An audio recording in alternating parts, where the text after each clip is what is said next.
Magic 8 Ball. Will people watch and appreciate this video? Yes.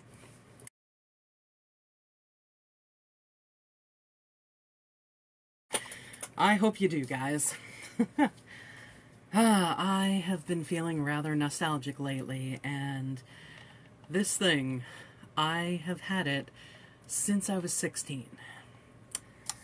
Got it for my birthday that year from somebody who was one of my best friends. And God, I have had this thing for almost 25 years now. Oops. Guess I made a social faux pas. I admitted my age. But I've done that in videos before, so whatever. So I want to talk about this. It's the subject of my last video. I think it was. Might have been my last video. Yeah, my last video. Last video before the Iron Man one. So anyway, Five Survive by Holly Jackson. I was initially probably going to take, 2 or 3 more days at least to finish reading this thing, but I was reading it last night, and any reader knows this. When you get to a certain point with a book, there are just those chapters that end on the mini cliffhanger kind of things, and you have to keep reading. And that's exactly what happened to me with this one. So, like I said in the last video where I talked about this book, this one is going to be spoiler-filled. I'm talking about the ending, I'm talking about the characters, I'm talking about the plot in general, I'm talking about who does what. So if you want to read the book and then come back and see this and see what you agree or disagree with me about, by all means do that.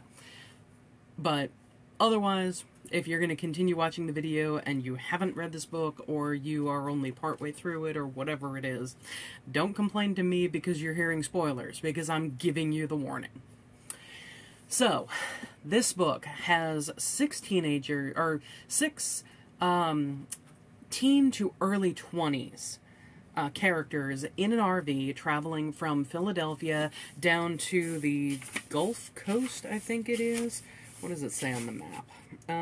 Gulf Shores, for a spring break, celebration, getaway, whatever it is. The 6 people are Red, our main character, her best friend Maddie, Maddie's brother Oliver, Oliver's girlfriend Raina, and then Simon, who has been a friend of Red and Maddie for years, and Arthur, Red's kind of crush, who has known them for about the past 6 or 7 months, because though he goes to a different school, he and Simon play on a basketball team together. So, as they are traveling on this first night, they make it, I think, to South Carolina. And unfortunately, the GPS on their phone, their cell service in general, just cuts out. So they're not sure where to go. They make a couple of turns. They're on this, basically, dirt and rocks kind of back road. And they eventually are sitting there trying to decide what to do, when all of a sudden they realize, oh my god, one of their tires has blown out. And they figure, Raina was the one driving, so maybe Raina ran over, something glass or a particularly sharp rock or whatever it is. Well, all of them pile out of the RV, they get the tire changed, they get back in the RV, they're like, alright, this is awesome, we're going to be on our way. And all 4 tires get blown out, and the gas tank is shot out. There's a sniper in the woods. And they realize that they can't go anywhere. Although they keep trying, well, one of them keeps trying to come up with escape plans and such. They find out that there's a walkie-talkie attached to the side view mirror on the driver's side, and they manage to get it, and the sniper is communicating with them, telling them that he wants the secret that one of them has. And Oliver immediately goes to, well, it's gotta be the two of us. We're the, me and my sister, we're the two victims because our mom is a lawyer and she is on this really high profile case that has her prosecuting a member of, or a high-ranking member of the Philadelphia Mafia. And basically, this guy, his name is Frank, he has been accused of murdering another high-ranking, or leader of a fellow mafia, or a rival mafia gang. And there is, the news has reported that, yes, there is an eyewitness that will definitely get this Frank behind bars, and they're keeping the witness a secret because what normally happens with mob families in this setting is that if they find out whatever, the name of whatever witness and stuff, they will kill them so that there cannot be a prosecution. So one of them, I don't remember who it was, goes on the walkie-talkie and says, all right, we know it's the two of us, we know it's this thing, we know that, it's because of our mom being on this high-profile case. And the person says, yeah, no, that's not it. Find out what it is, otherwise you guys will die. And the sniper at one point says, oh, by the way, there's two of us out here. So, they're all like, oh my god, we can't even find, triangulate positions to find out where this guy is, because they do come up with a rather clever plan to open the RV door and use a mirror, a full-length mirror that's in the RV, to make it look like one of them is running down the steps and escaping. And the sniper shoots out the mirror, and they all have their phones pointed at, recording into the darkness to see if they can figure out where the spark from the sniper's rifle is coming from, to see if they can escape out another window and, run in the opposite direction. And when they try that, and it fails, and they have a warning shot at them, that's when over the walkie-talkie comes, by the way, there's two of us.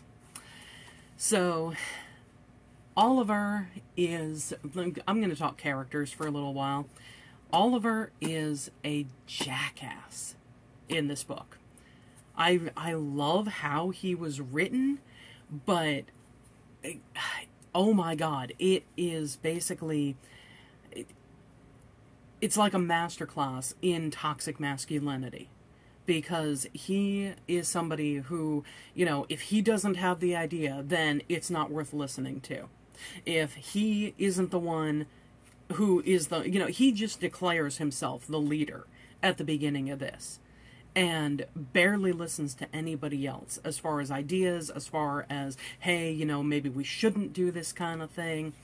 And it's just, it grows increasingly frustrating to see A, a character like this, and B, how the rest of them either kowtow to him or don't try to stand up to him at all. And even when characters do, there are random moments where one of the girls or one of the other two guys stands up to him, but then they're quickly put back in their place, and they quickly back off. And it just bothers me. Guys like Oliver in this book should not be paid any attention to, first off. But more so, they are the kind of people who need to be shouted down. There was one bit in this book where, they are trying to, it was their first plan to draw the sniper out to see if they could record where, the kickback from the sniper rifle and see where he was located. Their first plan was blaring the horn and then shining the high beams and the headlights on this RV. And when that doesn't work, they try the mirror thing. Well, the horn and the high beams catch the attention of an old married couple who are in their truck driving back from seeing family.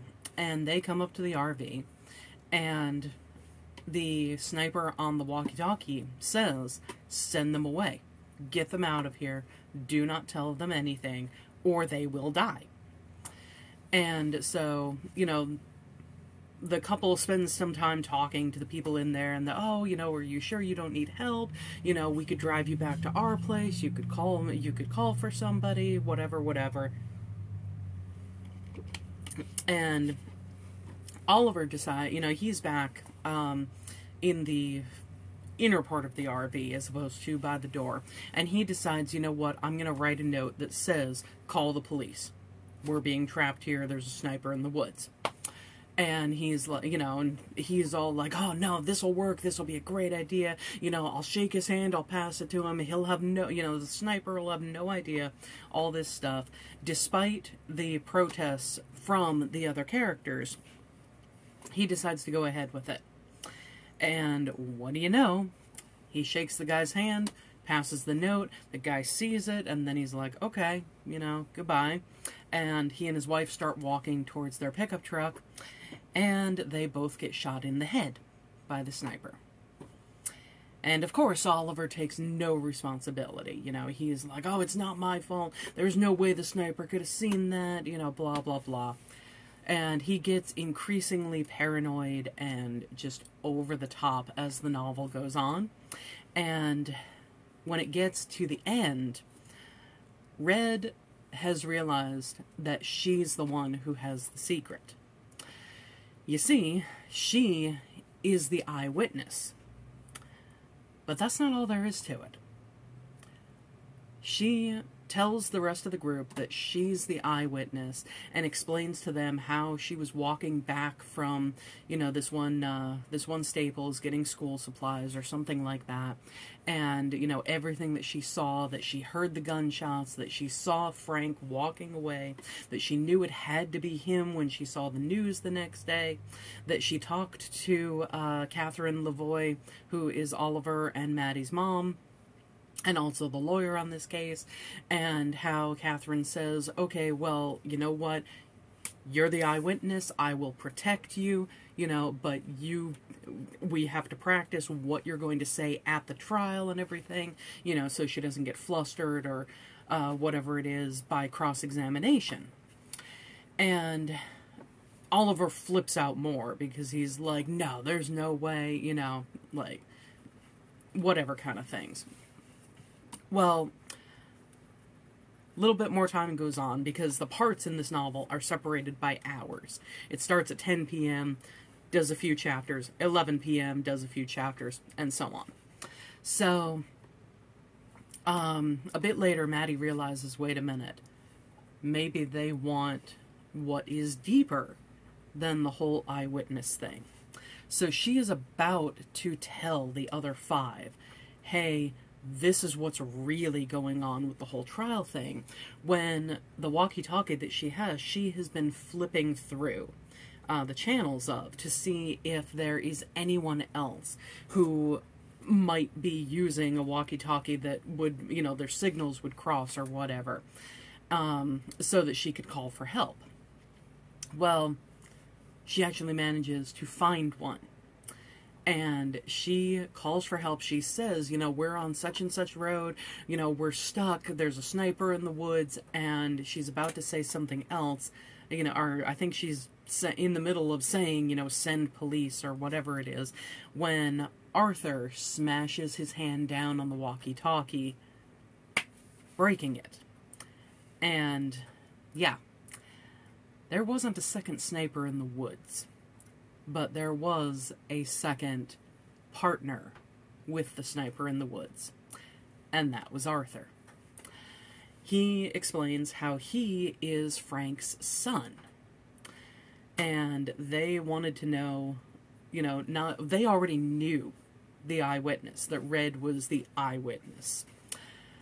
What they didn't know was the rest of the entire plan. So it turns out that Red never saw anything. Catherine approached her and said, you need to pretend to be this eyewitness so that I can get this guy into jail. And basically tells Red, I will pay off your family's debts, which is something that Red is extremely grateful for and extremely willing to go to these lengths for, because 4 years before the start of the novel, her mother was murdered. And the way that it was done, it looked like a mob killing. The odd thing is, Red heard a doorbell 10 minutes before her mom was killed. But where she was killed, where her body was found, there's no way. It wasn't a residential area. So, you know, the police are thinking, oh, well, you know, maybe you mixed that up. Maybe you didn't actually hear a doorbell, you know, whatever. Well, in the 4 years since, Red, her father is just completely destroyed. There's nothing directly said, but you get the sense that he is just an absolute shell of himself and barely able to take care of himself, let alone his teenage daughter.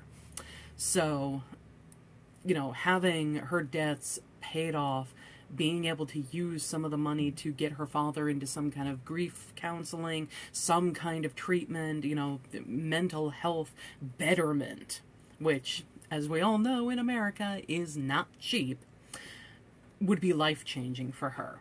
So she agrees to this whole thing.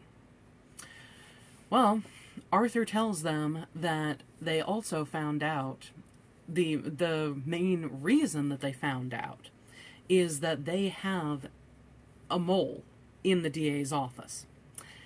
And instead of the normal burner cell phone contact, when they needed to know who the eyewitness was, it was sent from an email from the DA's office, from this guy who is specifically gunning to be, I think it's district attorney, the position that Catherine Lavoie is also up for. Well, it comes out that Catherine Lavoie set all this up. She was the one, well, I'll save that for the end. She was the one who approached Red to be able to get Frank into jail, you know, prosecuted in this high-profile trial. But she figured, you know what, if this thing falls apart, then I can get the other guy out of the running for DA by setting him up to take the fall for admitting who the eyewitness is if they do manage to kill Red. So either way, Catherine Lavoie would be made DA and then would have all the more power to pull whatever strings, make whatever bribes, set up whatever deals, and get this guy in jail in the future. We also find out that after Oliver goes on this whole rant about, you know, no, they're lying, you know, this can't be true, Red's working with, you know, with the sniper and everything like that, you know, he goes on this whole rant about how can you believe any of this, you know, that our mom would have done any of this stuff, our mom who had the doorbell ringtone for you because you thought, you know, whatever, a story with Maddie. And Red hones in on that and goes, wait a minute, that's not the ringtone for Maddie. Her ringtone for Maddie is a harp, because Maddie wanted harp lessons a couple of years before. And Oliver is like, well, yeah, now it's a harp, you know, but, you know, there was a doorbell ringtone a while ago. It turns out that Catherine Lavoie killed Red's mom and made it look like a mob hit. And Maddie was the one calling her mom that night to find out why she was late getting back from work. And then afterwards, Maddie put the pieces together, but A, didn't want to accept it, and B, was gaslit by her mom. Because her mom insisted, oh yeah, you know, I was home at 7 o'clock, I made dinner for the kids, you know, blah, blah, blah. So, at the end of the novel, we have the police do come. They did get Red's message over the walkie-talkie. And Red runs out to try and protect the policewoman from being shot by the sniper. Unfortunately, she still has the walkie-talkie in her hand. And the policewoman thinks it's a gun, shoots Red. Red does survive. You know, that is established at the end of the novel. But after Red ran out, Oliver follows her. And actually, Arthur follows her first. Oliver follows Arthur. And Raina follows Oliver. And just manages to, like, knock Oliver's arm or something like that as Oliver is going for Arthur's neck with a knife. And luckily he only manages to slash him. It's, you know, more or less a flesh wound kind of thing. It's nothing very serious. So ultimately Raina saved Arthur's life. But when the sniper sees everybody going out there, he shoots Oliver. So, yeah. Odd to say, but a little bit of a happy ending with one less disgusting, sexist, misogynistic asshole in the world, even if it is a fictional world. And we find out in something of a prologue when Arthur has written Red to read when she wakes up from her hospital stay, that he decided the world is better off without Catherine Lavoie. And he took up a sniper rifle and shot her in the head when she was leaving the hospital after visiting Maddie. So yeah, it is an interesting novel. The characterizations were really good. Hearing what these people, you know, admitted as different secrets but didn't know if it was what the sniper was looking for was really interesting. I have a love-hate relationship with the different kind of things of people being in enclosed areas and inevitably turning on one another. I love it because it is a study in human nature and, you know, the kind of cliques that people will make even within such a small group. And it's one of those interesting things of, you know, I hate it for the same reason that people will so easily turn on one another and create these little cliques just because someone doesn't fall into someone else's idea of a correct mindset. So, if you guys have read books like this, with really good characterizations that, you know, small area kind of, I don't know how to describe it, the enclosed area kind of circumstances like this, by all means, let me know in the comments. I would love to read more things like that, even though I do have that love-hate relationship. And yeah, I hope you enjoyed the video. I will see you next time. Bye, guys.